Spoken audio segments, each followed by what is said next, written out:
at your neighbor and say, "Show enough is." Let's go to the book of James in the New Testament, chapter 2. And what I'm going to do is I'm going to read it from the King James Version, and then I'm going to read it from the Message Bible. James chapter 2, verse 18. Well, I got to throw 17 in there just to make it make sense. If you found that, James chapter 2, verse 17 and 18. If you found that, shout glory. All right. Y'all all right today? All right, all right, all right. I want to know I'm in the life where we are in this thing. All right, all right, all right. In the King James Version, James chapter 2, verse 17 and 18 reads, "Even so faith, if it hath not works, is dead, being alone. Yeah, a man may say, thou hast faith, and I have works. Show me thy faith without thy works, and I will show thee my faith by my works." All right, I'm going to switch over to the Message Bible here because y'all don't have an attitude yet. And this word should make you have an attitude. In the Message Bible, it says, "I can already hear one of you agreeing by saying, 'Sounds good. You take care of the faith department, I'll handle the works department.' Not so fast. You can no more show me your works apart from your faith than I can show you my faith apart from my works. Faith and works, works and faith fit together hand in glove." Now y'all starting to look like y'all got an attitude. And in the sub-story, you don't have to go there, but Matthew 14, 28 through 31 talks about Peter walking on water. We're going to put these things together. Sometimes I got to take you back to the boat. All right? But this is what I want to talk about today. Look at your neighbor and say, "Show me your faith." Look at somebody else and say, "Neighbor, I said, show me your faith." Nobody mad at you yet? You ain't found the right one. I need you to find somebody to say that too, that roll their eyes back at you when you say it. All right? Find somebody else say, "Neighbor, I demand this day that you show me your faith." If you really want them to get mad at you, tell them you talk too much.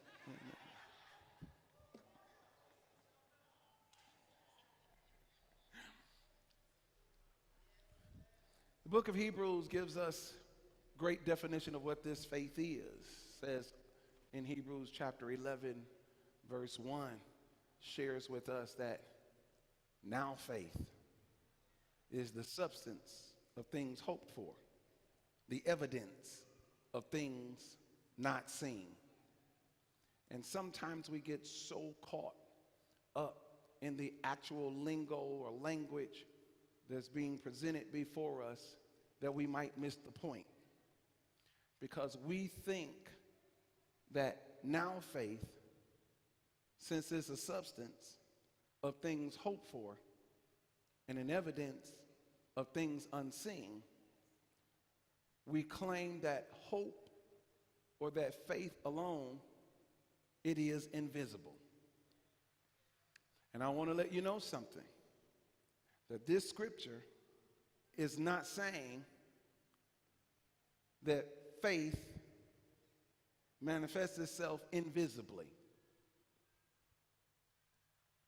Faith as a substance is tangible. Faith as a evidence is tangible. There is something very tangible about the concept of faith, except though by those who claim to possess it without manifesting it. And so now faith, the substance of things hoped for, the evidence of things not seen. Faith within itself, or what it takes to possess it, does exist in a substance and an unseen form. But how many of you know that some of the most powerful forms of energy are invisible? No one in here has ever seen the air you breathe.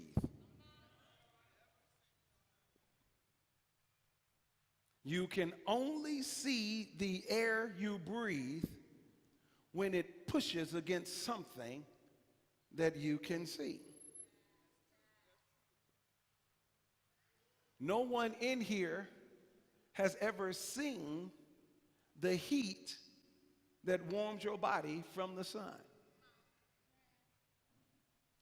You can only see the heat that warms your body from the sun if you got somebody that's got sensitive skin and they get sunburned. Or you see someone sweating, like some of y'all doing right now. Praise Jesus, amen. You cannot see the actual cold that comes to us in the wintertime.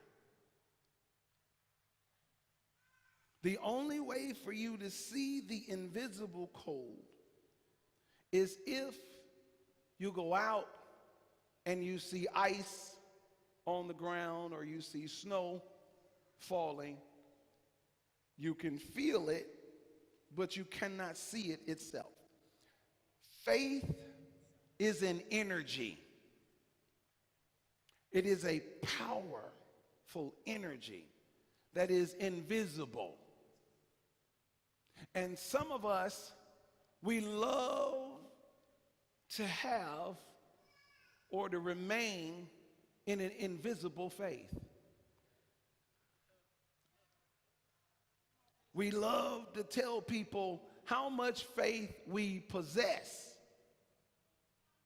But we can only be talking about this faith in its invisible form unless we have something that our faith produces.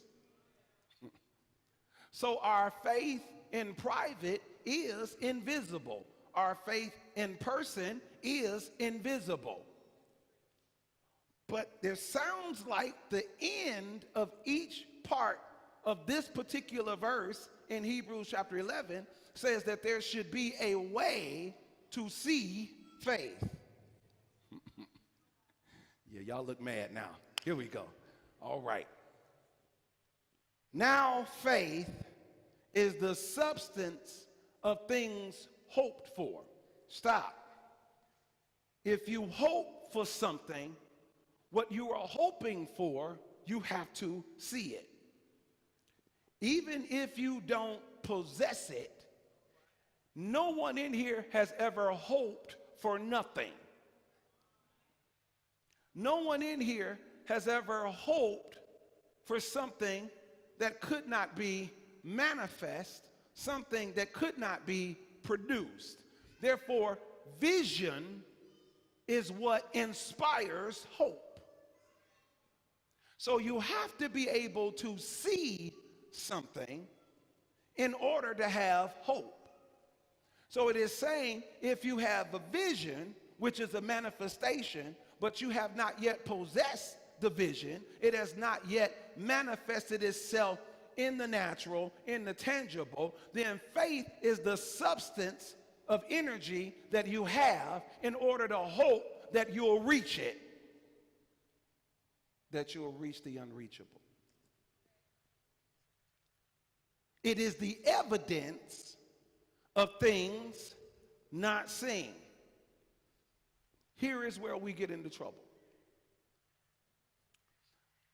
Because we think that evidence within itself will produce the invisible. But that's not what it's saying. It is saying that faith is evidence of what you have not seen in possession, in manifestation. You still have to see it, because how many of you know that evidence is visible?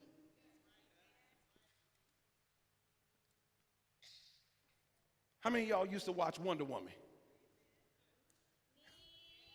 Oh, y'all gonna try to act like y'all never watched? Okay. There's some young people in the room. So how many of you seen the new movie Wonder Woman? I mean, it came out a few years ago. I mean, give me something. Feed me something. Okay, you've seen it, right? Wonder Woman had an invisible jet.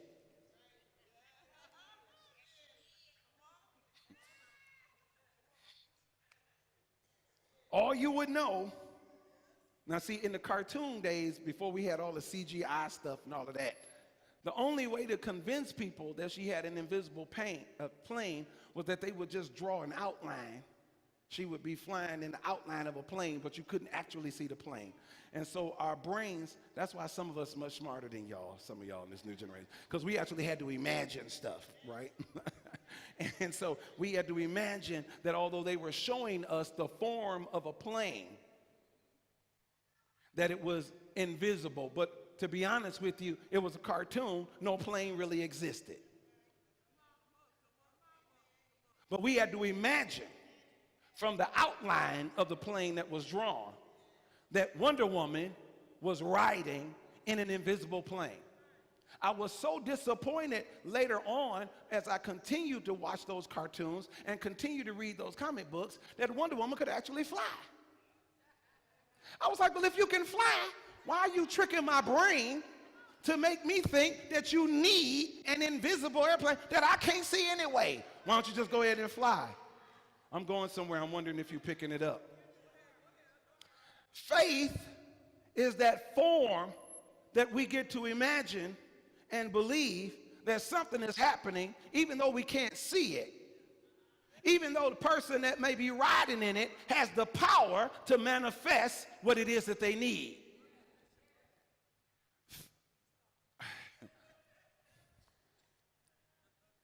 But because we have placed ourselves in this idea that we cannot really or should not really see a manifestation of faith in the natural, in the tangible, that nothing can come out of it, that there should not be a product, what I'm getting ready to preach about might mess you up. Because James comes back after, the Hebrew writer tells us that this is what faith is. And James comes back and starts talking about, yeah, but show me. Because he says, although your faith may be invisible in person, it should not be invisible in the world. Although your faith is made invisibly, it should produce visible. That although your faith may start out as concept and an energy in your heart and in your mind and in your life, that it should produce itself in a very tangible way. Meaning that if you're the only person that know you have faith, then James is challenging you. James is about to get on your nerve. Because James makes it appear as if you have faith, then you should have works.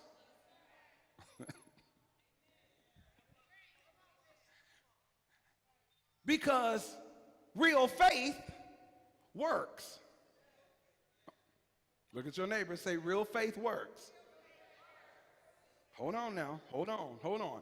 You mean faith doesn't necessarily put on a choir robe. Faith doesn't necessarily pick up a microphone. You mean faith picks up a hard hat and work boots.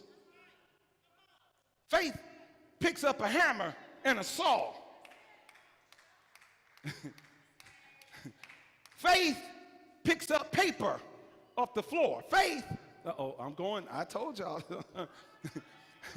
Faith doesn't say, I don't believe in organized religion, and that's why I don't go to church. Faith gets up on a Sunday morning when you dog-tired from Saturday night. Oh, Jesus. I'm going to teach one of y'all one day how to play this thing. Faith gets up out of the bed, sometimes rolls his eyes, sometimes don't want to speak to nobody in the morning.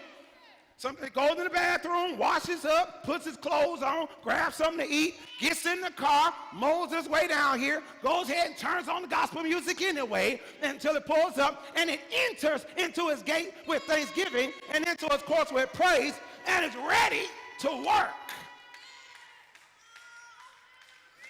So if your faith is good for debate only, if your faith is only there to make you look pretty, it's only there to make you look cute, but when work time comes, it doesn't work. I mean, James is getting on your nerve right now. He says something's very confusing. He said, you're going to tell me, he said, in the Message Bible say, I can already hear you say. James got an attitude, he a funny guy, Don't mess around the book of James if you're not ready for the truth, because he not like the Old Testament writers and stuff. He not like Matthew, Mark, Luke, John. He not like them. James get up in your face, put his finger on your nose and say, I said it, what you got to say? Can you do it or can you not do it? What you gonna do, right? James says, I can already hear you say, since you saved, since you go to church, since you a preacher, since you on the praise team, since you a minister, those of y'all that's doing that ministry stuff, you handle the faith part. And I'll take care of the works. Just now what does that mean in plain English? It means let me go live how I want to live. Let me go do how I want to do. And you pray for me. You cover me. You make sure that I'm all right with the Lord. You make sure that when I come in on Sunday, I ain't got to go to the altar. I ain't got to put in no work. I ain't got to stand up there and try. I ain't got to try my best to love those who hate me. I don't have to try to work with people who cuss me out. I don't have to turn the other cheek. I don't have to do any of that. Whatever I do out there in works, just make sure that you're doing the faith part. You believe God for me. You believe that God, I'm not going to pray myself, but since you are the pastor, you know how to pray, so you get a prayer through for me. That's the reason why, even though I don't pray myself, when I get into trouble, I'll come in here and I'll grab your hand and I'll ask you to pray for me, and I still won't say a word. You preach to me. I don't have to memorize what you preach. I don't have to read my own Bible. I don't have to study my own word. I don't even have to come to Bible class. It's enough on Sunday. I come in and I'll get what I need. You do. Preach, black man, preach. That's what y'all say. That's how y'all. Because I'm supposed to take care of the faith part, the believing God part. Auntie, they mad. Mama, they mad. I might need a ride home with you later. I'm supposed to take care of all the spiritual stuff. I'm supposed to take care of that, while you just get to go do whatever. Problems with that, though. Now, the first problem is me. I got a problem with it. Now, Val, don't say no. I got a problem with it. Because even though I have the faith department, I'm still working too. I still can't cuss you out when you get on my nerve. that part. I still got to turn it off of the other cheek when you slap me in my face. So I got to do the work and I got to have the faith. And then you know what people tell me? Well, that's because you're the apostle. See, I'm not an apostle like you. People tell me stuff like this. Don't they say it, Pastor Watrice? Well, I'm not a pastor like you. And then they come with all kinds of assumptions. Because I ain't read my whole Bible all the way through. And I don't pray every day all the time like you pray. And I don't always go on no fast like you do. And they try to separate themselves, which means they are separating faith from works.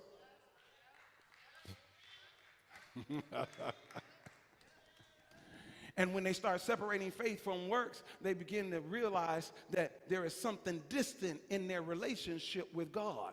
Because the principle of faith, got back to Hebrews, the principle of faith is that before you can talk about believing God for anything else, you have to first, you must first believe that he is God and that he's a rewarder. Like, you have to have faith in him first before anything else can happen. But since faith, you have disconnected it from works, it's no wonder you never see God move.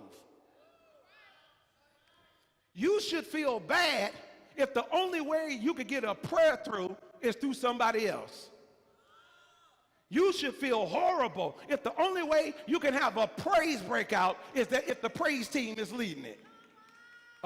You should feel horrible in your Christian walk with God if the only way you can get your dance on is if you need Marcus on the drum or me on the keyboard. Like, you should feel bad if the only time you read your Bible is if all of us come together for Bible study. You should feel bad if you talk about fellowshipping, you got more fellowship with people who are unsaved than you have with people who are saved. I wish you would hang out with us like you hang out with them. Maybe the imbalance in how you're living and experiencing God is coming from the fact that you spend more time in the enemy's camp than you spend in God's camp. I'm getting on your nerve today. That's the day that it is. Everybody shout, show me. Yeah, y'all ain't want to say that, do you? That's okay. I'm going to show you anyway. Maybe that's the problem. Maybe you're hearing too much gossip and not enough faith talk. Maybe you're hearing too much of this and not enough of what you need to hear. I preach crazy up in here, and y'all look at y'all watches and at the clock, oh, he gonna preach a long time. But what's amazing to me is for as long a time as I preach, y'all still go out there and act like you heard nothing I said.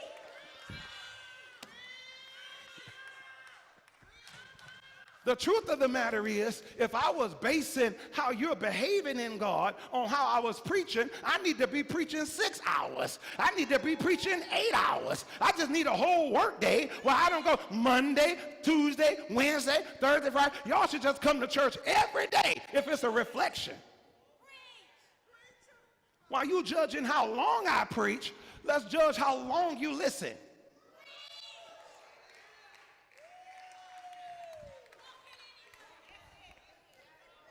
I'm sorry, the apostle showed up this morning. I'm sorry. Because last week, we shouted in here. The word was great. Week before that, we shouted in here. The word was great. Week before that. But then I go back to Facebook, and I see people still on the floor. I see people still on the ground. Instagram pictures of sadness and brokenness and all aloneness and all. And I'm like, but we just shouted Sunday. How we get here Monday? Somebody ain't listening.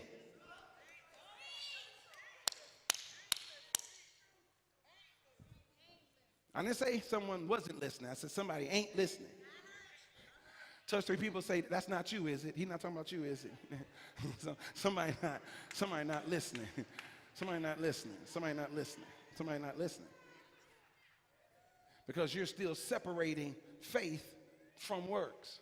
You're still attaching faith to the spiritual people. And you think that you don't have to attempt to even be spiritual as long as the spiritual people are connected to you. That's what we call in the street, the devil is a lie. That's what that's called. It's a whole sentence. The scripture says, every man work shall be judged on the fire that he goes through. Why do you need faith? Because the fire is coming. I don't know if you all see what, I don't know, because y'all so busy partying and twerking and doing all these contests and stuff on TikTok, you're not paying attention to what's really going on around you. The fire is here. You think food hot now.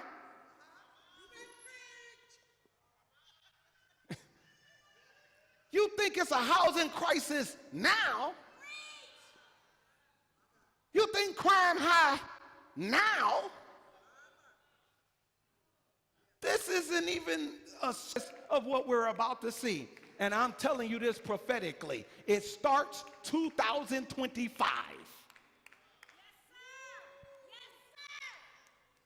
Why do you think God chose 2024 to push on our faith? Faith is for the fire. Faith is not for church. Faith is not for praise. Faith is not for worship. Faith is not for faith is for fire. You know, you used to watch the electric company on TV. A is for apple. B is for banana. Faith is for fire. If there's going to be no fire, you don't need no great faith.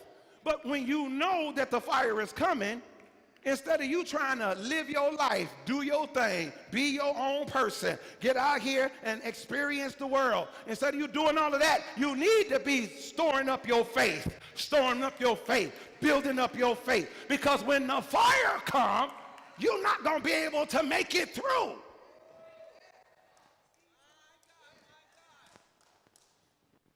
It doesn't matter who the president is.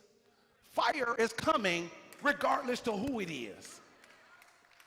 I'm not telling you not to go vote. I'm telling you go vote. Do that, and do it by the conviction of your faith. Please don't do it based on the color of somebody's skin, based on what the media said. Please do it by the conviction of your faith. What does that mean? Listen to the policies that people are talking about planting in, and if more of them on one side you believe are better than the other side, then go with that. Please don't walk in behind that voting booth and just vote for somebody because they black. When y'all gonna learn? The president is not a human being. The president is an office. That's why it doesn't matter whether you get number 45 or number 44. One black, one white. It don't matter. All of the principles and all of the policies that are in this country are neither white or black. They're green.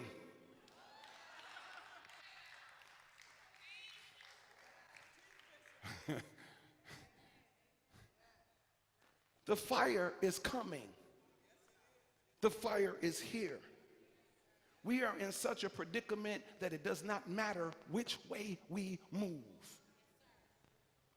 The fire is here, but we can overcome the fire. We can survive the fire.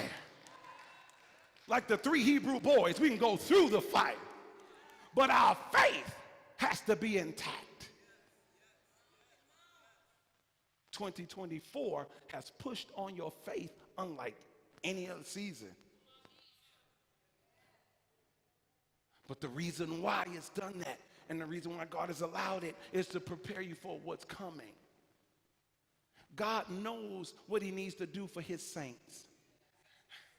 I didn't understand God taking Moses out of the world at the time that he did. I'm like, God, Moses suffered with them people for 40 years and went through the wilderness and had to pray, pulling his hair out, trying to lead them and judge them. They were hard-headed, stiff-necked and everything. And because he got mad one time, just one little time, just one eensy-beensy, he just hit the rock. It ain't like he hit one of them, Jesus. He just hit the rock, and he should have hit one of them. Should have hit 100 of them, but he didn't even do that. He just hit a rock, and all of a sudden, he right here at the foot of the promised land, and he still can't go in. God said, that's my business. I know that's what he told me. He said, that's faith building is to prepare you for the fire to come. It is not separated from works.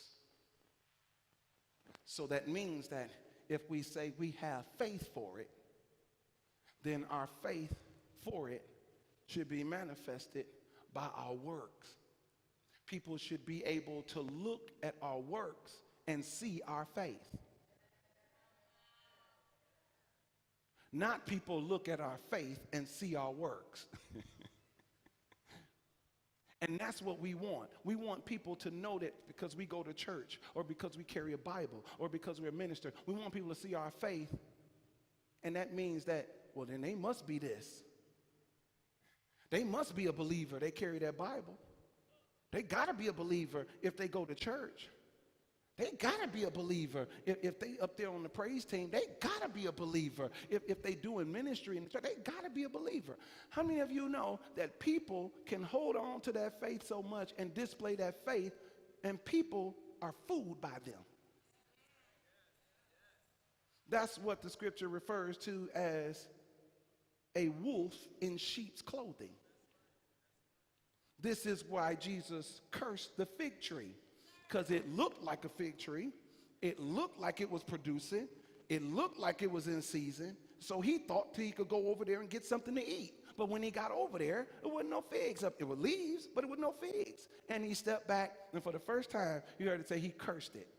Now, I don't know if that's the old Negro vernacular that we get to use, that he cursed the tree out. Some people preach that. I didn't say that. The Bible just said he cursed it. I don't know what words he used, whatever, but I know whatever words he used, it was powerful enough for that fig tree to feel so embarrassed that it just dried up and withered away. I know people that can cuss you out without saying one cuss word. Maybe they could say some stuff to you, make you feel so small, make you feel so, and they never swore, not one time. Cuz, look straight ahead. I ain't talking about you. I was just talking out in general. I don't talk about my people. I'm talking about in general. I know some folk that can tell you some stuff that will make you crawl away in a dark hole, and they never use a swear word. Jesus said some very potent stuff to this tree that had it dry up and wither away. But one thing that I could tell you was in whatever he said, it was the truth. And I'm giving you all the truth. You can keep on going how you want to go, but until your works begin to look like your faith, and your faith begin to look like your works, then everything you're doing is in vain. We used to sing a song, said, only what you do for Christ will last. That means that your faith is in Christ, and your works should be in Christ. And when your faith look like your works, and your works look like your faith, because there is going to be a dividing line when we get to heaven. And there are going to be those who are going to say, Jesus said these words in the Gospels. He says, some of y'all are going to say, when were you in jail? And I didn't come and see you. And when were you hungry? And I never saw you like that. He's going to say, if you did it to the least, you did it unto me. See, there's a way that invisible coming to the visible. He's trying to say that the context in which we live has to be productive of our faith. And James just stands right up and says, show me.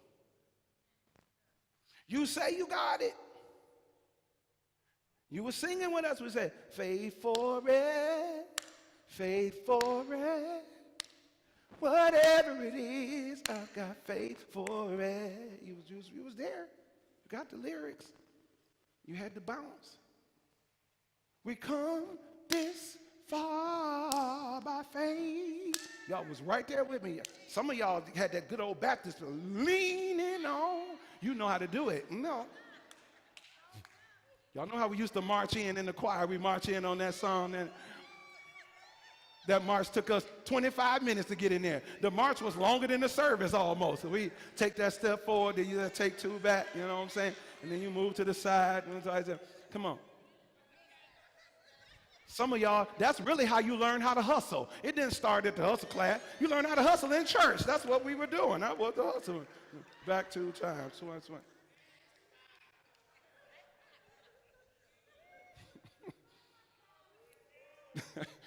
Y'all know I'm telling the truth.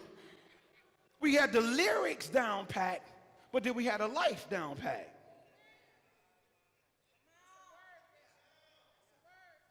And today, James said, show me.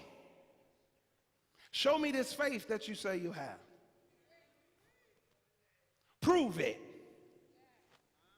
Put it on the floor. Let everybody see it. Don't shrink back. That's why I had to go to the story of Peter to take us back to the boat. We're in the 8th month of new beginnings, right? 8th month. Everybody's springing, shouting about that. And I'm just here to tell you, some of us don't feel like this is a new beginning, or the new beginning that this is. We like, Lord, can we start over? Look, I'm talking to the real people today. I'm talking to the people that's like, can smell the smoke from the fire that happened, or that's in their clothes still, or they can feel the heat from the fire burning. Because those are the people, see, I'm tired of y'all fake folk. I'm tired of y'all fake faith and folk. Y'all call fake when I'm up here talking about faith, and then I might not get there exactly. No. The fake people are people that come in here and act like they don't need it, but then they cry when they out there. No, I want to talk to the real people that is taking everything you got to hold on to what it is right now. That some Sunday mornings you really think about not only not coming, you think about, am I really in Jesus right now? You're thinking about, I should just go ahead and pack my stuff up. God can't do nothing with me. The attitude that I got, the disposition that I'm in, because I got an attitude right now, and I don't know what to do about it. I want to talk to the real folk.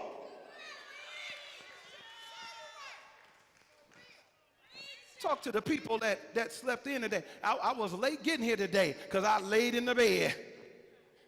It was hard this morning, I ain't even gonna lie. I was thinking about praise team there, I can tell on myself because I'm real with it. I laid in the bed, and my wife said, you gonna get up? I'm gonna get up. I'm gonna get up in a minute. And a minute wasn't a minute. It took a moment. You want to know when I got up? When I looked at the text and Chrissy put in there, hey, is anybody in the church? Jesus in there.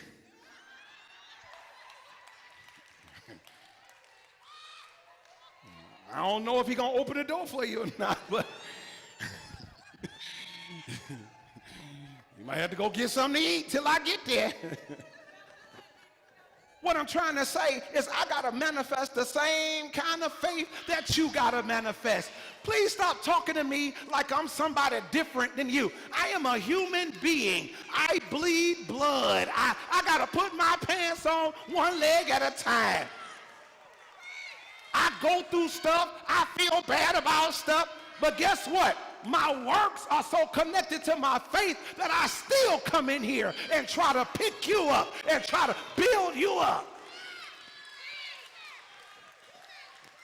But this is not going to be a great church until everybody takes it on like I'm taking it on.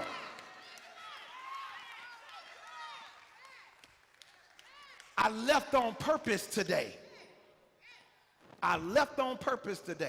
Right before service, I left on purpose. I walked, I ain't tell nobody. I left on purpose. Because today is a show me day. Show me that you about that life. Show me that you really in here. And I know what you're saying. I ain't got to show nobody but God. That ain't what James said. James said, show me a person who says they have works, but they don't have faith. And then I will show you a person who has works by their faith. So he's saying they don't really coexist. They don't really exist separately. You cannot have works without faith. Let me get back on track here. You cannot have works without faith. He's saying it is impossible. Anything that you worked on, you had to believe that it would work before you started working on it. Do you know people that will start off working on something, but they don't really believe if it's going to work? I don't have time for that in my life because the fire is on the way. I don't have time for that. Don't be calling me to come help you, and then when I get there, I say, what we going to do? And you say, I hope this works. Oh, what you mean you hope it works? What you mean you wish? What are you talking about? I came over here. I left my comfortability of my house to come over here and help you because you told me to come help you. And when you said come and help you, I automatically believe that you believe that whatever it was that we were getting ready to do that I'm going to help you with, that it's going to work. Don't get me over here and now you doubting whether it's going to work or not. You could have let me stay at the house for that. Call me back when you know that what you're getting ready to do is going to work. I just said a mouthful. Let me break it down. Don't call me with doubt. You can't call God with doubt, therefore you can't call me with doubt. Don't be doubting whether it's going to work or not. Call me when you're sure that the step you're getting ready to take is going to work. Don't call me wishing you could walk on water. Don't call me hoping you can walk on water. Don't call me until you know that you got enough faith and belief in God that you can take the step. Then I'll come. Stop asking people to pray for you and you don't believe in the power of prayer. Stop asking people to go to the Lord for you and you don't even believe in the power of the Lord. Stop asking people to hope on with you and hold on with you when you're doubting and struggling all the way. The devil is a lie. It is time for us to link up with people who know that they know that they know that God is real.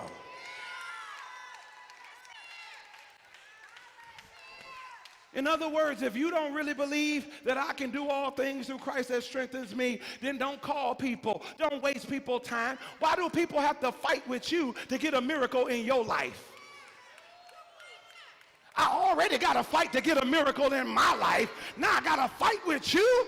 Wait, not fight alongside of you. I'll do that. But in the middle of fighting the enemy that's trying to keep both of us from being blessed, I ain't got time to turn around and question your faith and answer your questions about, is God going to really do this? I don't know if he really going to do this. Can we really do this? Are you sure? I don't know. You called me.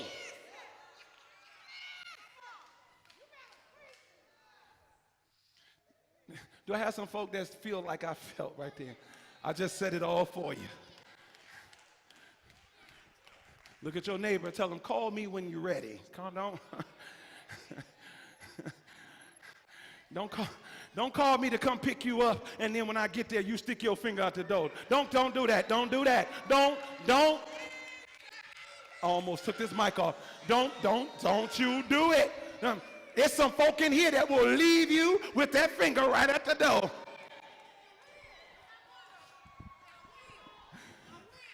Then got a nerve. I sit there and wait on you. You come get in the car, and then you act like you got an attitude when I say something to you about why you put your finger up at the door and why you weren't. I wasn't ready. Dang, you act like you can't wait. I didn't have to wait.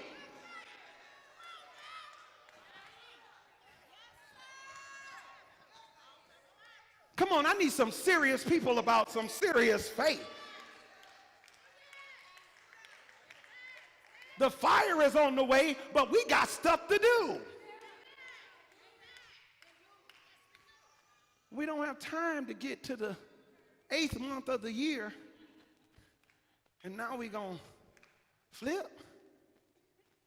He said, he that has begun a good work. Oh, there it is again. He that has begun a good work in you, he's able to complete it. Like, everybody shout, show me. You all know the story. Peter on the boat, scary people.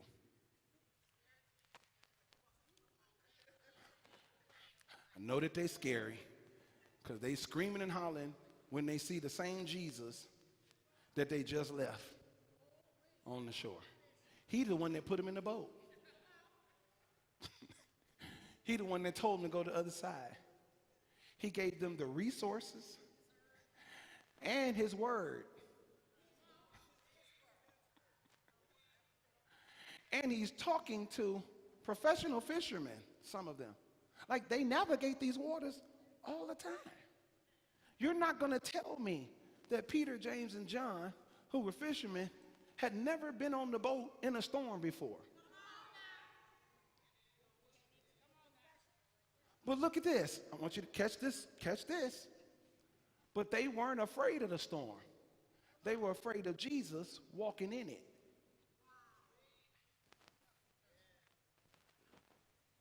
When they were in the storm, they weren't screaming and hollering. They were just working. But as soon as they saw Jesus doing something on the water that they weren't doing, they became afraid. Jesus was walking out faith while they was trying to work without faith.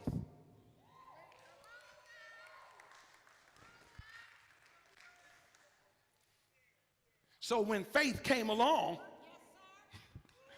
and showed the people who were just trying to work with no faith what it looks like to work by their faith, they saw something different. One of the things they saw was that they was working too hard. Because that's what happens when you are working without faith.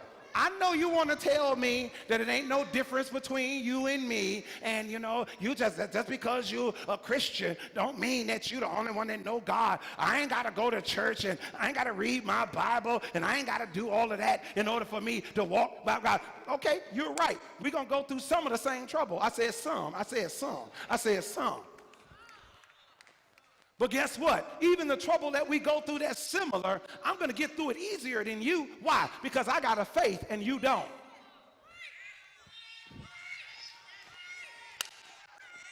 I'm coming down the street near you. I got a faith that you don't. Can I put some on the table? I want to use this as an example. I'm just going to use it as an example. Val, I hate to do it, but I need to use you as an example. You're the example that God gave me to use in this. It is hard for anybody to lose a loved one. I don't care if you got faith or not. It's hard. It's a challenge. But I'm here to tell you that if Val didn't have faith, the challenge of losing someone that you love would be insurmountable. She'd be out of her mind right now. She'd be lost right now. She wouldn't know what to do right now. Why? Because if you go through the same challenge, if you got work that you separated from believing in God or trusting God or knowing that God works all things together for good to those who love him according to until if you don't have that to stand on, then when the fire comes, you just burn up. And that's what happens to some people when they lose it. They just burn up. They got to puff pass. They just burn up. They got to sip pass. Why? They got to go party. They got to go find somebody to mess around with. They got to go do this. Why? All of this distraction that they never get healed by using a distraction, because the only thing that's going to get you through the fire is faith. Liquor not going to get you through the fire. Weed not gonna get you through the fire. Crack not gonna get you through the fire. Heroin not gonna get you through the fire. Lusting not gonna get you through the fire. Fornicating not gonna get you through the fire. Nothing's gonna get you through the fire but faith. I don't have to be better than you to be better off than you. And what they found out in that boat, they found out that, man, when you are doing works by the faith you have, then it make it look simple. It looks so scary that it's embarrassing. It looks so scary that it can't be possible. And they start screaming out, Jesus, I'm going to use my Detroit, Chicago vernacular. Jesus said, chill out. What y'all screaming for is me. Y'all just left. I'm not a different person, I'm the same person. He said, I'm not doing this because of the person I am. I'm doing this the same way I do everything else, by my faith in the Father. That's what he said. He said, I don't work miracles on my own. I do it by my faith in my Father. He said, and that's how you should do things. Do it in my name, but do it saying faith in the Father. If you put faith in the Father, then whatever storm is going to come. And they were so afraid of him in faith till Peter came along, and Peter said, listen, if that's really you, tell me to come out on the water. He said, bid me to come out on the water. Give me a command to come out on the water. Jesus said, well, it's me. Come on, come. And here's where I just want to leave my story.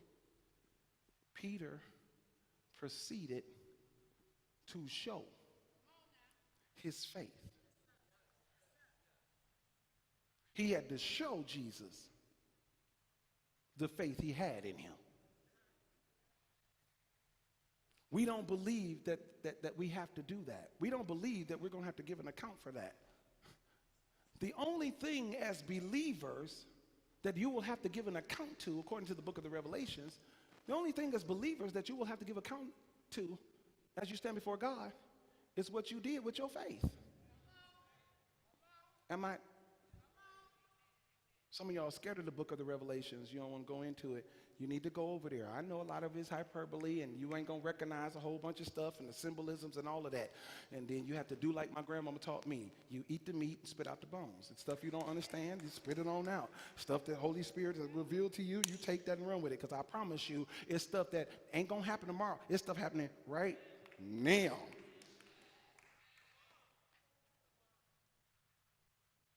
Jesus said there comes a time when you're required to show your faith.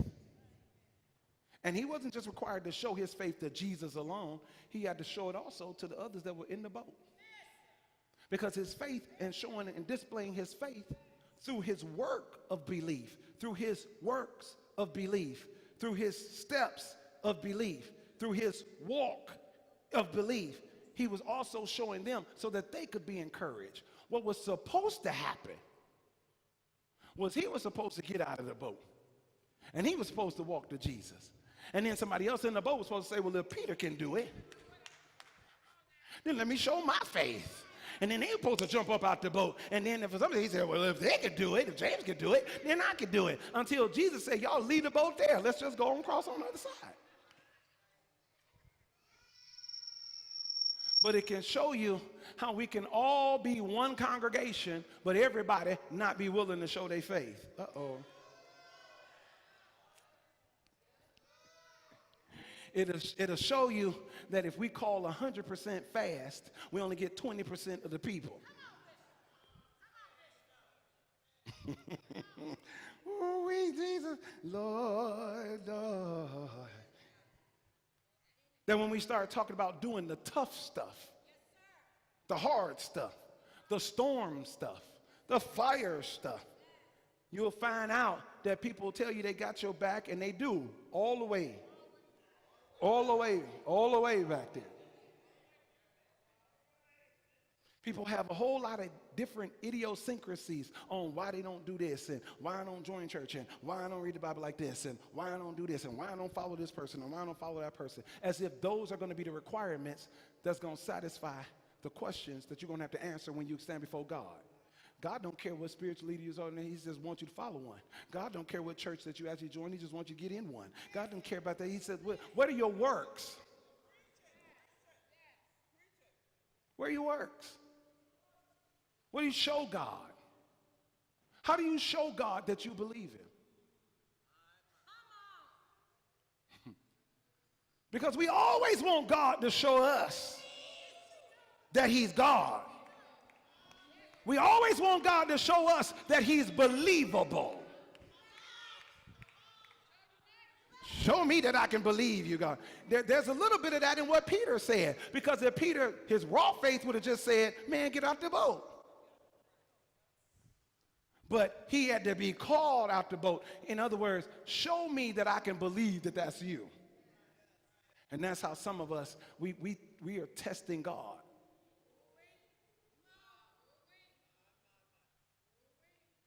We want to show other people that we're great in God. In a God that we're not 100% sure that He's going to do this. We're not 100% sure of it. And that's why halfway through, like Peter's almost there. I know he's almost there, or he's at least halfway there, because he's too far from the boat to get back to it.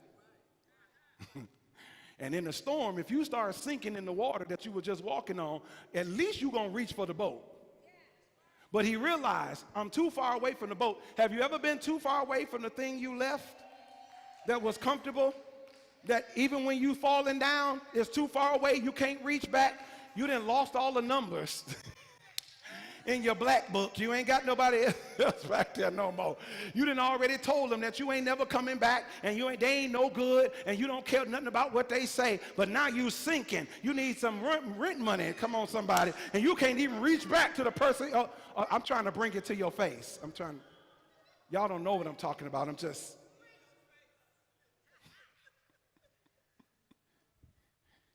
Calls for Jesus. Jesus comes and saves him. But in that moment, Peter had to show. He had to show his faith. Not when things were going well. Those are not the times to show your faith. We love doing that, though. Things are well. Our praise and worship is strong. Things are good. We got money in our pocket. Bills paid. I was going to sing that 80s song, then I realized it wasn't worth it. Y'all know, just got paid Friday. Y'all, never mind. I know, I was going to try not to. Because, see, they be thinking like we the only two that backslide up in here. They go act like that's just us. There are 4 things, and then I'm done, that James is saying and that I'm using along with this story of Peter walking on water. 4 things the Holy Spirit has given me to share with you in terms of showing your faith. Ready? First thing you have to show is that you have to show me that you know He is God.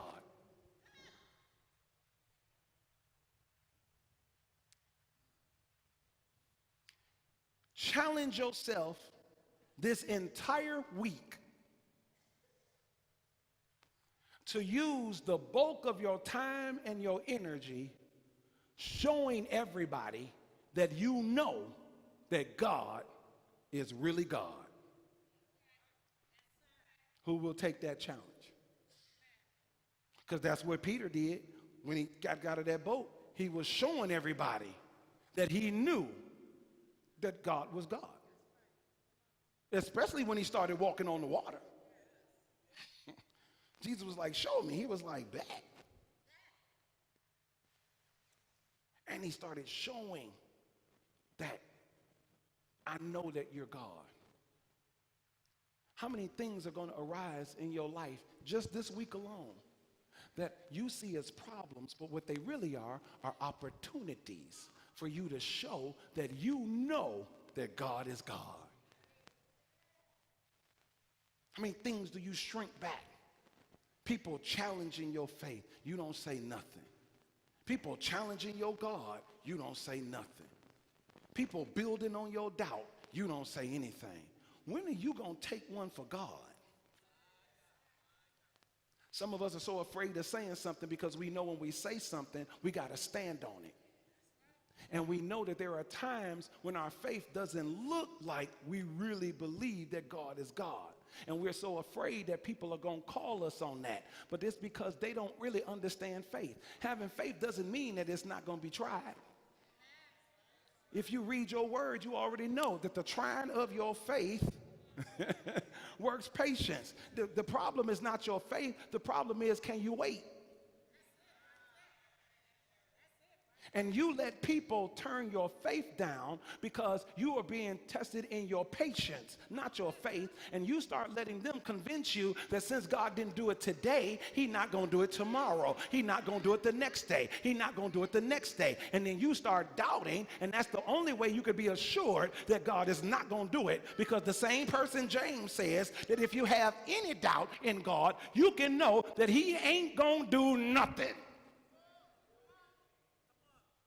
Don't let people question your faith and get you out of balance. Stand on your faith and let them know, no, the problem is not God, my faith in God. Problem might be my patience. That's why some people who are in your circle, you can't call them and tell them the frustrations of your impatience. You can't talk to them about the frustrations of your waiting on the thing that God is getting ready to do, or the stuff that you're praying about. You got to find confidants. You got to find people that will help you be patient. You got to find people that will help you wait on the Lord and be of good courage and let him strengthen your heart. You got to be with some people that'll tell you, I don't care that he didn't do it today, but you better stay ready because he might do it tomorrow. And it don't matter when he does it, as long as he does it, because if he ever does it, then it means that your faith did not fail. Do I have anybody in here that's got somebody in your circle that can help you be patient? Your problem is not faith. Problem's not faith. Problem is patience. So we have to be ready to show God that I know that you are God. And if I know that you are God, then I know that all I got to do is wait on you and be in good courage and keep doing what I need to do until you get here, until you manifest that thing. That is what faith is, and it's time for us to show it. Because in the 8th month of the year, some of us have gone through some things, and now we're not behaving the same in our faith because we've allowed what we're experiencing to start having us question whether or not God is going to do it. But God is the same yesterday. He's the same today. He's the same forevermore. If he made you the promise and said he was going to do it yesterday, then he's the same God that said he was going to do it yesterday, today. And he's the same God that said he's going to do it yesterday, tomorrow. And he's the same God is going, and he's going to say the same thing. He echoes his word. Don't let your impatience take down your faith.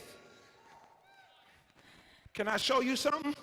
In the story with Peter, that's really where he began to fail.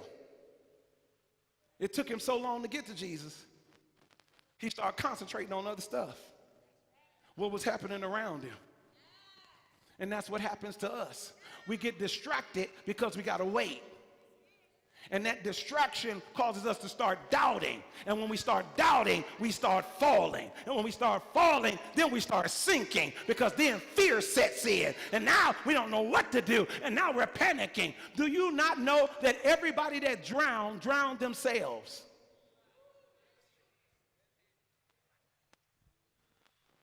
How can I say that? You were born swimming.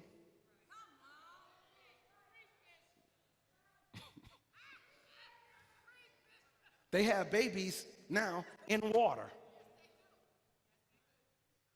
Baby leaves, exits the womb, and starts swimming, because that's what he's been doing the whole beginning of his life.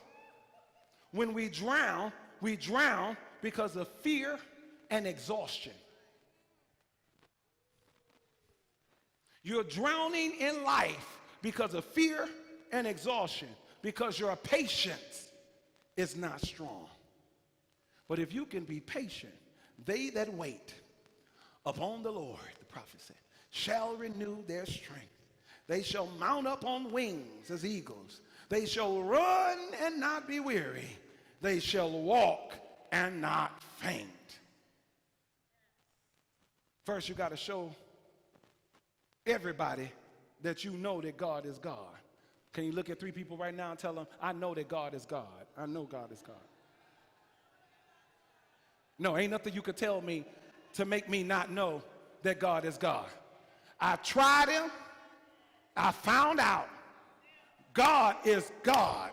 Baby, if you don't believe nothing else, It's some stories I can't even tell you because it won't even make sense to you. But when I tell you that God is God, you can know that I'm not lying to you. God is God. Number two, you have to show your faith in a way that you know that God is with you. If you showing your faith that God is God, now you got to show your faith that God is with you.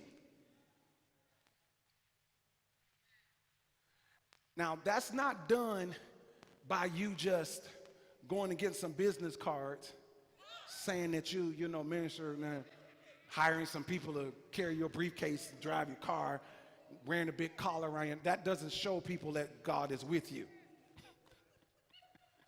It really doesn't. I'm going to tell you what shows people that God is with you.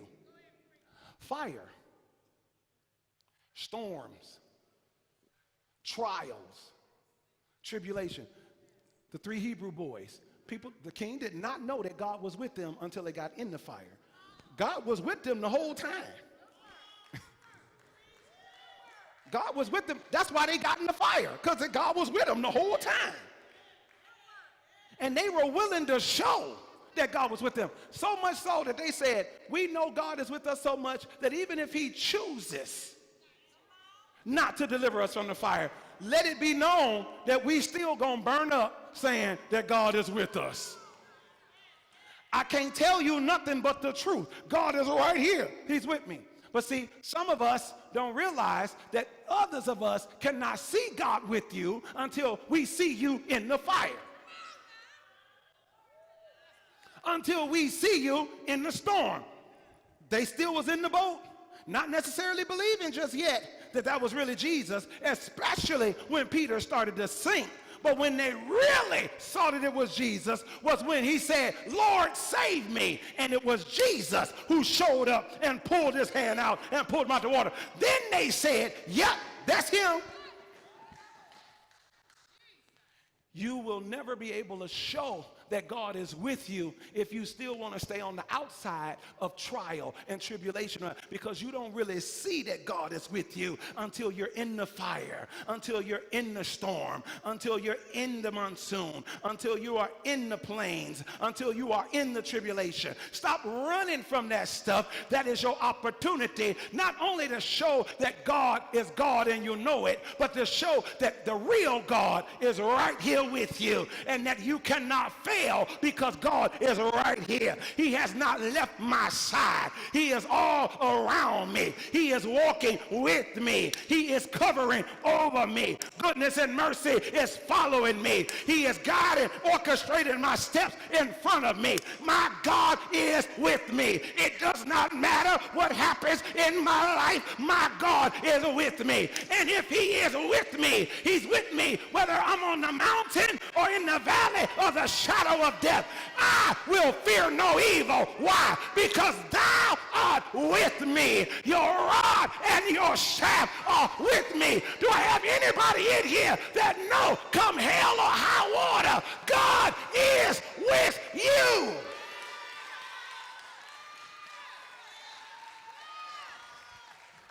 I dare you high five 3 people right now and tell them, show me that God is with you. Show me that you know that the real God is with you. It's time to stop talking about it and show me.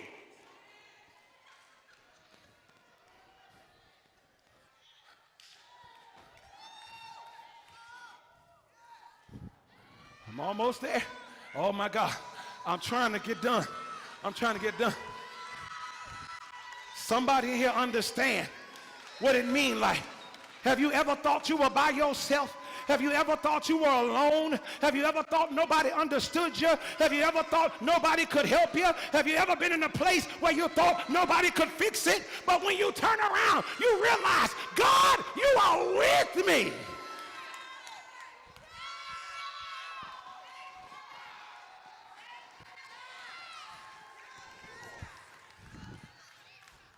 Somebody shout, you are with me. In the fire, you are with me. In the storm, you are with me. I'm trying to let it go. with tears running down my face, you are with me. With pain in my body, you are with me. With trouble in my heart, you are with me. And that's why I don't fear anybody. I don't fear any circumstance, because I am not by myself.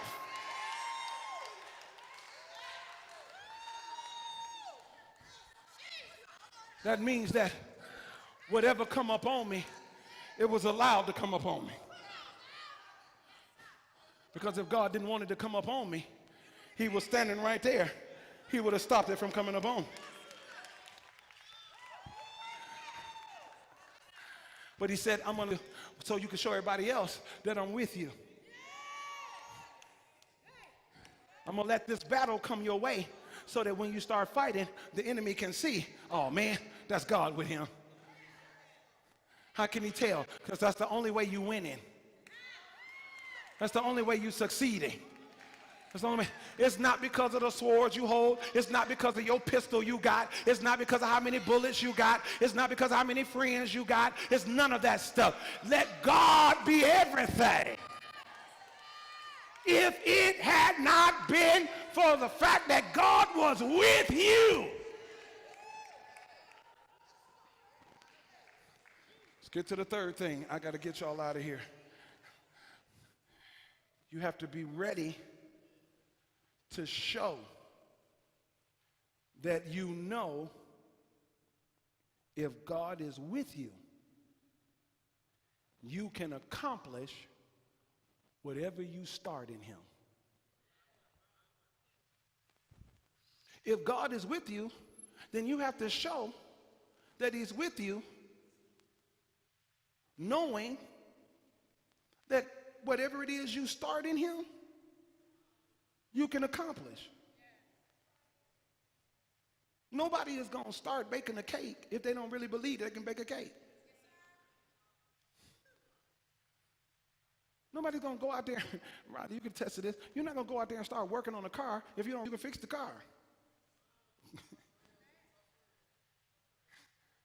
You hate when that happens to you. You go to the mechanic, take your car to the mechanic, and he charge you all this money and tell you what the problem is, this and that and the other, and you go ahead and pay him, and he fixes it for you, but then the car still ain't running right. He come to you after he done fixed the problem and say, but you still gonna have to do this and do this and do this and do this, and that's gonna cost you another $1,200. You like, the devil is a lie. Give me my $1,200 back. I got a problem. And now that you know that God is with you, are you ready to step out there and start accomplishing and manifesting your faith? That's what Peter said. He said, now that I know that that's you by your word, and now that I know that you're really with me, I'll get out of the boat. And regardless to whatever happens, it doesn't matter, because my works are not separated from my faith. Those whose works separated from their faith stay in the boat. And they watch those of us get out and walk on water. And then they talk about us when we fall down, or they talk about us when we have struggles, or they talk about us when we go through problems, or they talk about us. But we still better than them, because all Jesus said to us was, man, why you start doubting? But when he got back to the boat, he started cursing them. Y'all ain't got no faith. I'd rather him just ask me after he saved me, man, you were doing good, why you start doubting, than to tell me you ain't got no faith. You don't even deserve to walk with me. I'm still better off than you. At least I got out the boat. I wish I had somebody in here who would just touch 3 people and tell them, at least I got out though. You stayed in there. You talking about me from inside the boat. You talking about me from inside the trial. You talking about me from inside. You unemployed and you talking about me. At least I got fired from the job. You ain't even had a job. You talking about my car because my car's smoking. At least I got a car. You ain't even got a car. You on the bus. How you gonna talk about me when I got more than you, because at least I got enough faith to start walking? I wish I had somebody in here that just for 30 seconds would get out of your seat and just start walking. Just start accomplishing. Lord, I know that's you. Lord, I know you're with me. Lord, I know you won't leave me. No matter what happens, I'm going to keep on accomplishing in you, because I know.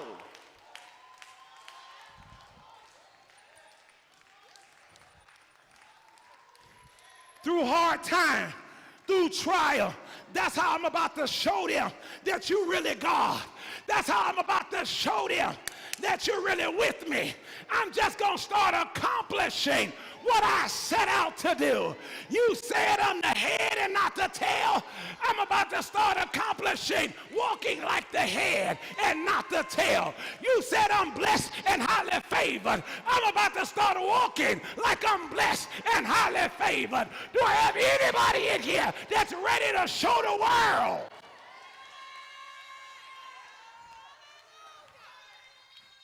Somebody shout, show me. This is the last thing, and I promise I'm going to get out of your way. This is the last thing right here. I got to give you this one. Then you must be ready to show that if you know God is with you to start, then you know you can finish what you start in God. Hold on. See, that's where Peter, that's the only hiccup.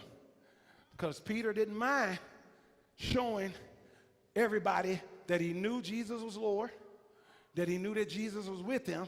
He proved it by, he called the Lord's name. He's come, right? He knew that. When he got out, he knew that enough that he started accomplishing this miracle. He started out, but somewhere in between, I don't know if it was the 6th step, the 7th, or the 8th. I don't know if it was June, July, or August. I don't know when it was, but somewhere almost to him, he started doubting whether the same work he started in faith that he was so willing to show everybody, he started doubting whether that faith was the same. So he wasn't able to finish what he started. We want to lean on this story of Peter to show that even in our best attempts of faith, we're going to fail. That is not what this story is designed to teach us. That's the excuse that we want to use. That we only human, just like Peter. I mean, I could start walking on the water, but I'm only human. I'm going to fail somewhere. Jesus didn't let that slide. Jesus didn't go to him and say, man, Peter, I understand why you sank. Because you're just human. You weren't supposed to make it all the way to me. It was good enough that you just showed that you were willing to start. That is not what he said. That's the path that we want. But that's not what he said. He said, Peter, why you start doubting? You almost made it. I expected you to do what you said you were going to do. You said, bid me come to you on the water. But you didn't come all the way to me. What happened that you started, but you didn't finish? What happened that in January, you were singing faith for it, but in August, your works have changed? Why did you start what you weren't willing to finish? He said, you have to be willing to show this faith that you are ready to finish what you start. You want to finish what you start. If you started in God, you can finish it in God. This story is not designed to cripple your faith. This story is designed to strengthen your faith and show that I can make it all the way. How many folk in here have some good things in God that you started? But now you're starting to feel a little bit weighed down. And maybe you're starting to think, and your brain is starting to think, maybe I wasn't supposed to do that.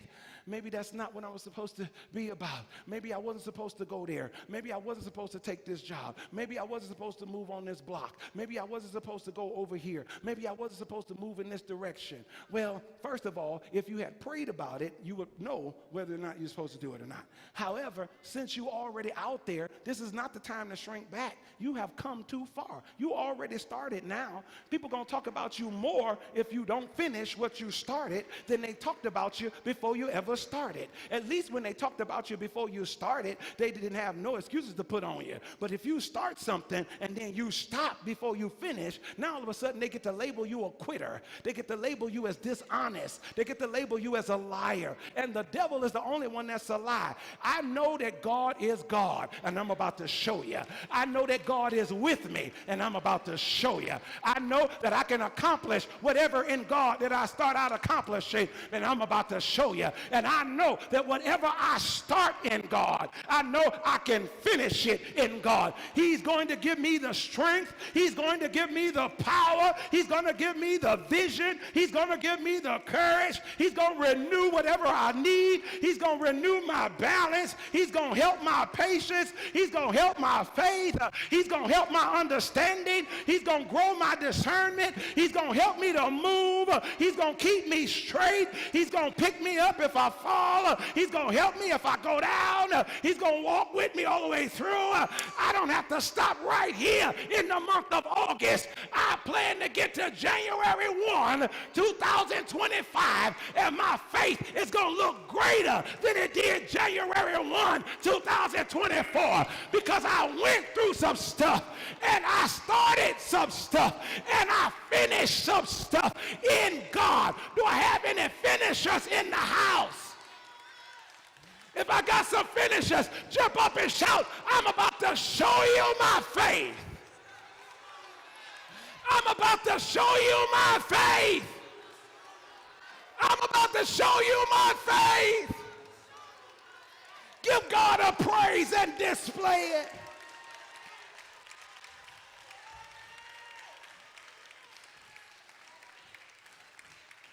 Now we're getting ready to go. Keep standing. Keep standing. We're getting ready to go. This is all I want you to do. To the person next to you, if nobody else is on your pew, to the person right behind you or right in front of you, just in twos, I need you, and only for those of you that are serious, I need you to start praying and saying, Lord, I am committed to not fail my faith, but I'm committed to continuing showing you my faith. I'm continuing to show you, and real works are going to come to you. Things that you know God is calling you to do. Things that you know that you desire to do in God. Things and callings and ministries and works that you know that you are called to produce, but maybe your faith has just been weakened. I need you to renew your commitment and say, I'm about to show the world that you are God. I'm about to show the world that you are with me. I'm about to show the world that I can do all things through you that strengthen me. And I'm about to show the world that I can finish the good work that you have started in me. I'm about to show it. I'm about to show it. I'm about to show it. I'm about to show it. I'm about to show it. I'm about to show it. Go ahead, close your eyes right now and start praying that right now. You're not praying for the other person. You're praying with the other person, because y'all teaming together today. We're about to put the enemy on notice. We're about to put our own lives on notice. The stuff that was going on with me before, I have changed it. I am ready right here. I am ready right now. I am ready in this space to show the world, to show the world my faith, to show the world that I believe, to show the world that I'm here, to show the world that you are God, to show the world that you are with me, to show the world that I can accomplish, to show the world that I can do this, to show the world that this can be done, to show the world the miracle that they need to see, to show the world the movement that they need to see, to show the world that you are really God, to show the world that I can walk it out, to show the world that I can walk on water with you, to show the world that I can be healed in you, to show the world that I can still live my life in you, to show the world that you are in my life, to show the world I'm ready, God.